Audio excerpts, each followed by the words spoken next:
はい、こんばんは、村岡正則です。今日はですね、干潟にやってきました。これから干潟のウェイディングゲームで、自分の仲間もね、結構来てるんで、今日のね、大潮、10月17日大潮の下げの後半と、上げ潮をね、狙ってやっていきたいと思います。なんか、結構水が濁ってて、やっぱ雨の影響がここまで来るんだね。映画怖いんで、ライトを照らしてたから、まだね、水があったかいんですよ。だから結構いいんじゃないかな。まだ水がお湯みたい。今日のタックルなんですけど、まず竿はアピアの風神ゼータハイローラーですね。103ML。もうこういうところのための竿って感じの竿ですね。でリールがエグジストの LT4000 で、P がトレのシーバス P パワーゲームの 0.85 巻いております。でリーダー20ポンドで、今はガボッツつけてるところですね。ちょっとね、この冬最初の、まだ秋だけど、ウェディングなので、ちょっと状況はわかんないです。ベイトも今んとこ見えなくて、水があったかくて、で、ここまで入ってくる時にもう3回 A 見たんで、まだ全然9月みたいな、9月下旬かなんて、あったかい水と A の多さ。でこれが寒波が来て冷えてくると A がだんだん浅瀬から減ってくんですけど、まだね本当に事故んないようにすり足で A ガードはもちろん履いてます。パズデザインのカボッツ当たんないな。よいしょ。はい、じゃあルアー買います。今テスト中のカットビ系の新編ですね。細身の浮き上がるようにも作ってあるし、ちょっと早めに巻かないとかな。とりあえず飛ぶんで 70m ぐらい投げ込んでいきますか。おお、いい距離。流れを探したい。なんか全然流れてないんですよね。普段だったらもうちょいルートが違うかな。若干流れてますけど、今日そんなに引かない日ですね。今日10月17日なんですけど、まだ秋の潮になって1回目の潮なんで、一番低い干潮でも0センチとかじゃなくて20センチとかのね、だからそこまで極端には引かないですね。この城かなんかに当たった。やばい、外したかも。全然流れない。ちょっとダメですね。もうちょい流れてないと。アクションはいいですね。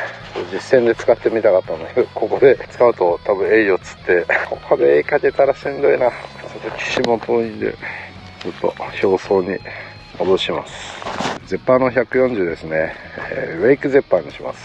カラーなんか謎、もうザラッザラの、これは夜光パウダーかなんかじゃないかな。さあ、こんなに光ってるけど釣れるでしょうか。釣ってみたいと思います。この城がね、多分いると思うんで、ベイトもゼッパーとかの方が良さそうですね。いやーでも体がボロボロです。さすがにきついね。イベント挟んで10何連勤ですよ。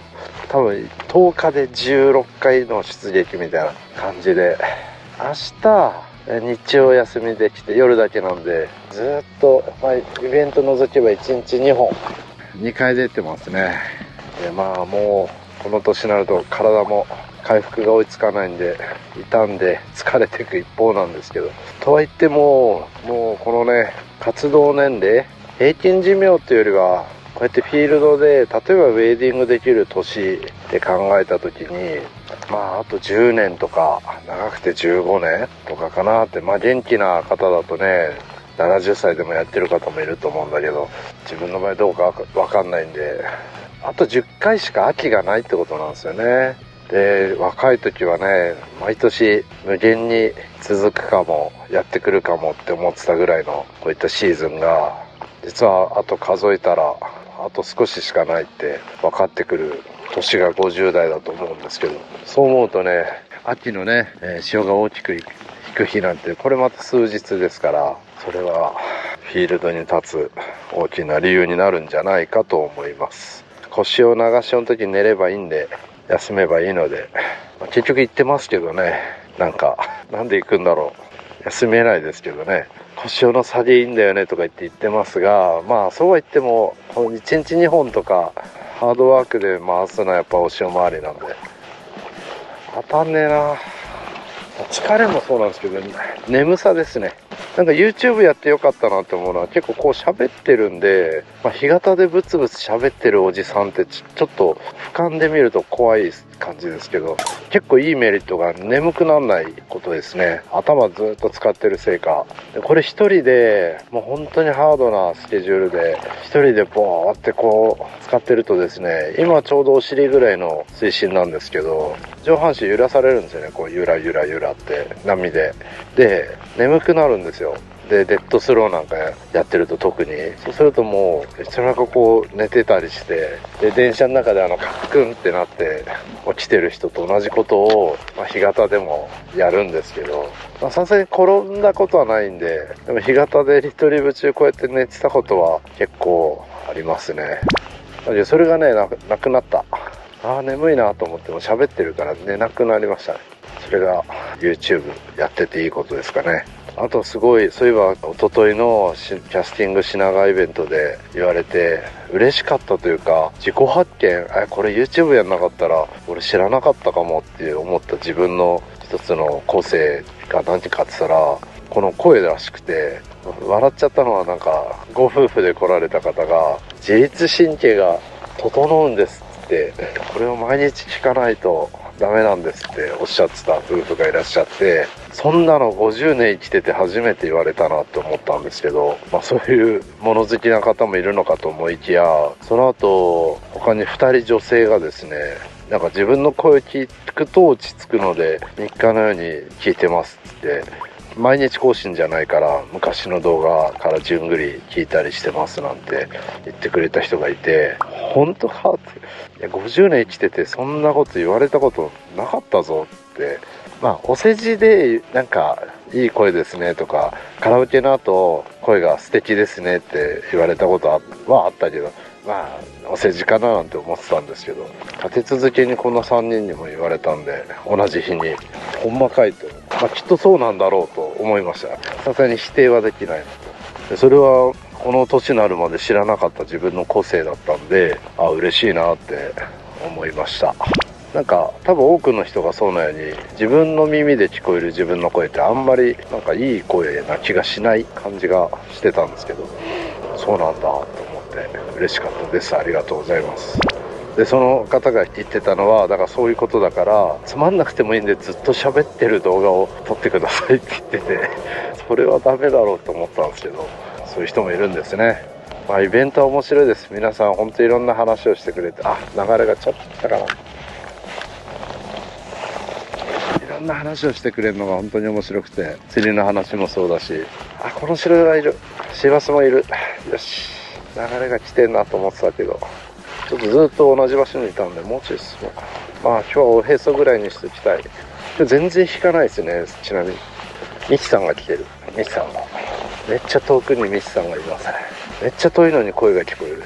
なんか釣り親父って声すごいでかいんですよ。みんなでかい。チャリさんでかい、クリさんどでかい、ミスさんどでかい。その3人がすごい声でかいんですよね。ちょっと後で合流します。いまいちだな。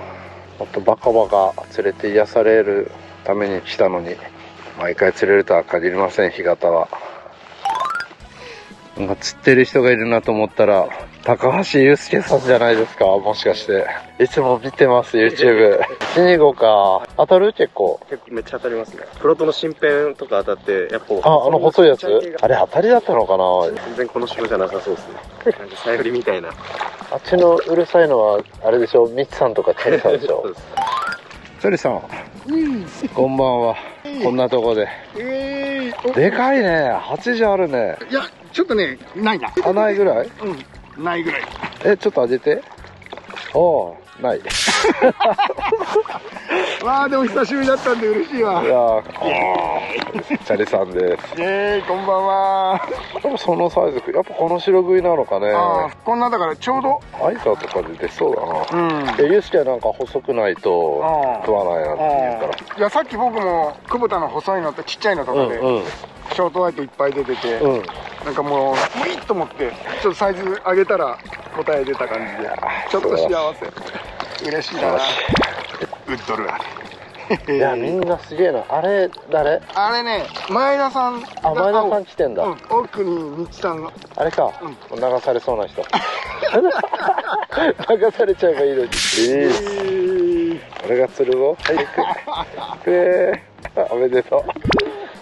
私まだワンバイトですよ。まだ始まってないね。まあいつものよくあるちょっと一足早かったねみたいなね。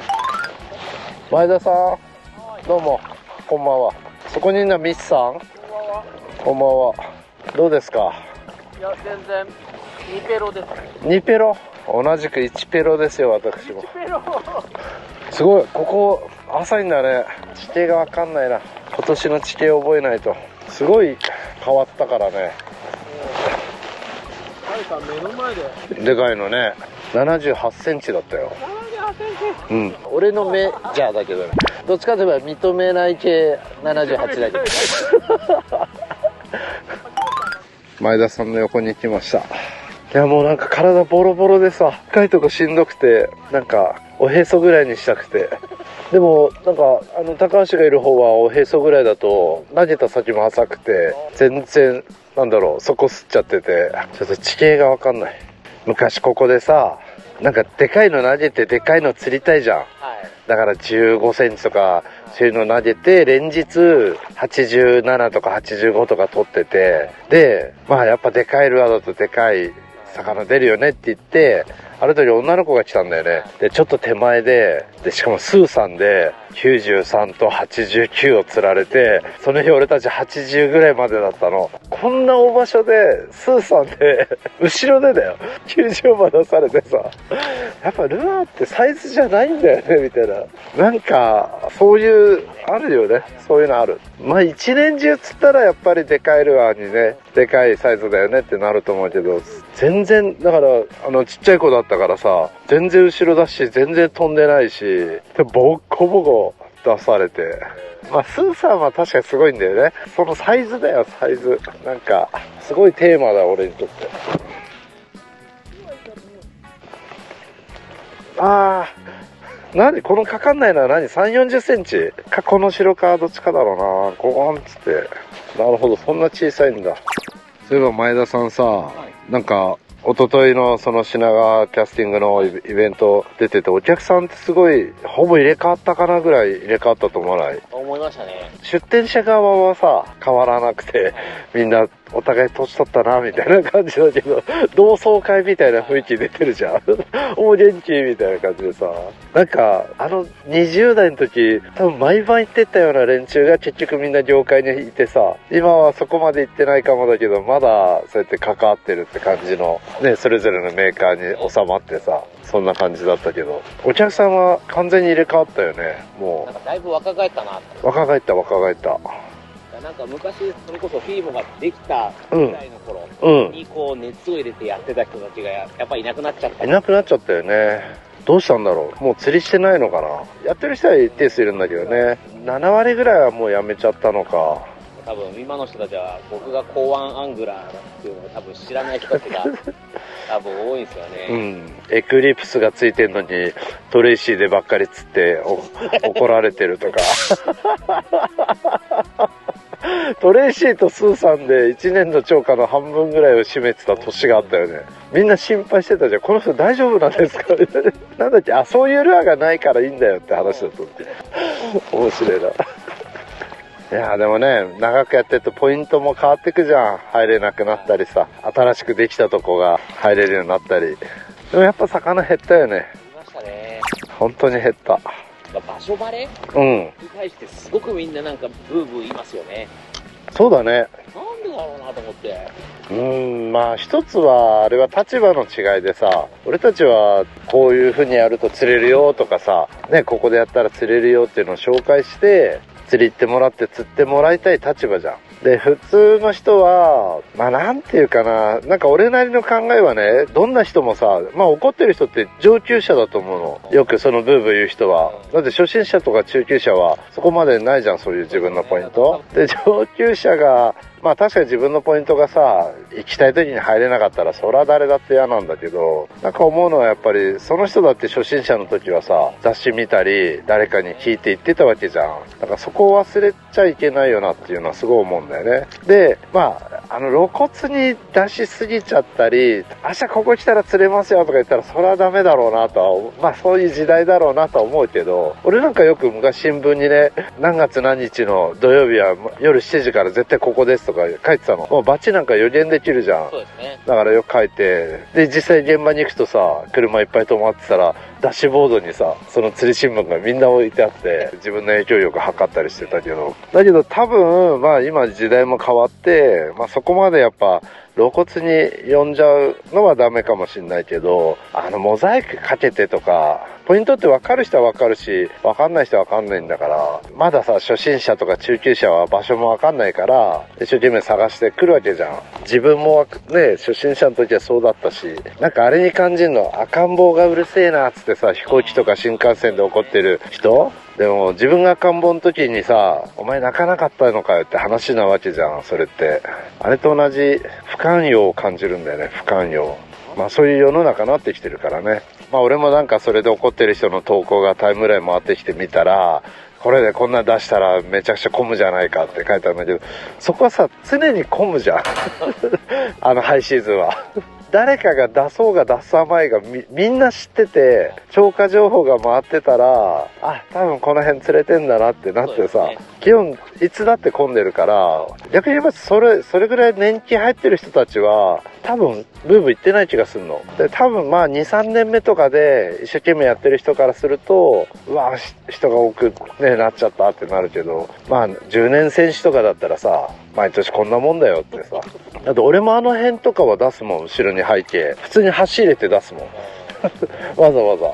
それはいわゆる収容人数が多いから、多くの初心者の人に情報発信して、多くの人に行ってもらいたい側の立場とさ、まあそこが入れないのはしょうがないと思うんで、まあブーブー言われてもしょうがないと思うけど、ラーメン情報誌にラーメン出して、行列できて常連さんが怒ってるケースに近いようなパターンだよね。そうですね。でもしょうがないみたいな。ね、それが僕たちの仕事ですみたいな。だからまあ理解してくださいって言うしかないんだろうなとは思うけど。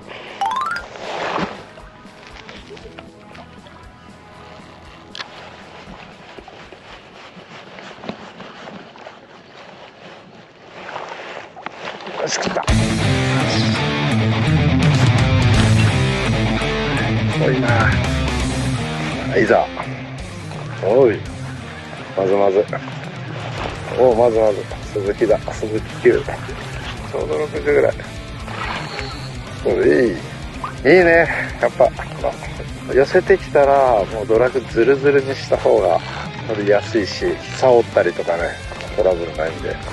で、こう指当てて、回らないようにできるんで、指ドラグっていうのかな。スプールを指で押さえて、そうすると指離せばシューってね、出せるんで、レバーブレーキ、リールのようにできますから。寄ってきてからのね、突っ込みで結構ポロって握りしちゃうとき多いね。いい。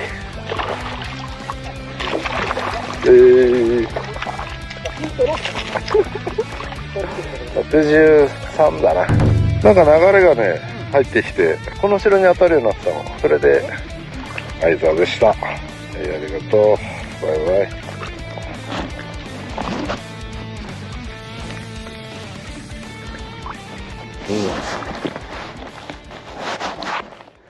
やっと、サビが止まってから流れ出したね。変なの。何流れなんだろう。誰もいなくなっちゃった。みんな、あっちが行ったのか。よし、俺も向かおう。ちょっとここを見切って、上げのポイントに備えたいと思います。どうだい？うん。小さいんだよ、魚。上げ出した？ほら、来てるよ、もう上げ潮が。わ、すげえこの種類いる。はい、ジャル赤います。ガボツ150。アットチャート。ちょっと目立たせていきます。よいしょ。アイザー引いてると、毎頭この城の群れにコンって当たるので、鈴木が来てるかわかんないけど、この城の中は通せそうですね。近くにもいる。今もう干潮時刻を過ぎて上げてくるタイミングで、上げ潮は多分沖からこっちに流れてくるんで、アップクロスのね釣りになると思います。で、風が後ろから吹いてるんで、風と潮はぶつかり合うので、多分ね魚波って言って、ちょっとパチャパチャした、波が立つんですね。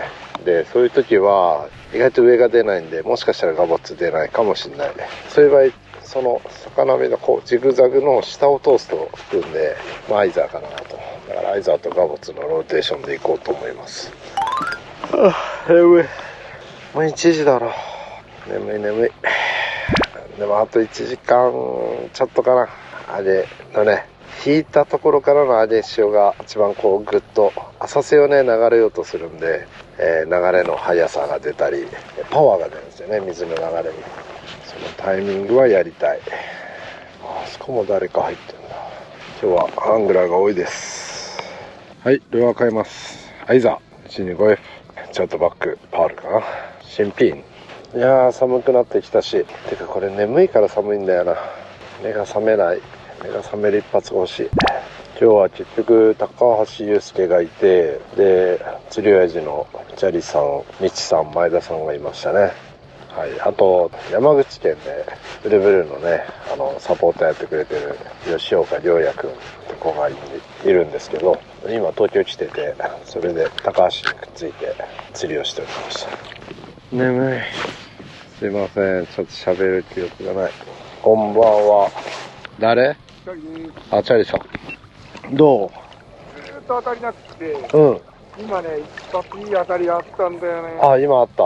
だから来ないかなって本気で思ってるんだけど。これは単に、ちょっと俺らが来るのが早かったなっていう話な。と思う。もう、人生が勇み足だからね。待てができない。欲望のまんま生きてるからね。はい。てなことで、今日は終わりにしたいと思います。結局上げ潮ダメで、この城は結構入ってきてて、浅瀬にほら見えるかないるんだけど、ライズが出ないんですよね。だから多分ダメだろうなという感じ。はい。ということでご視聴ありがとうございました。また頑張ります。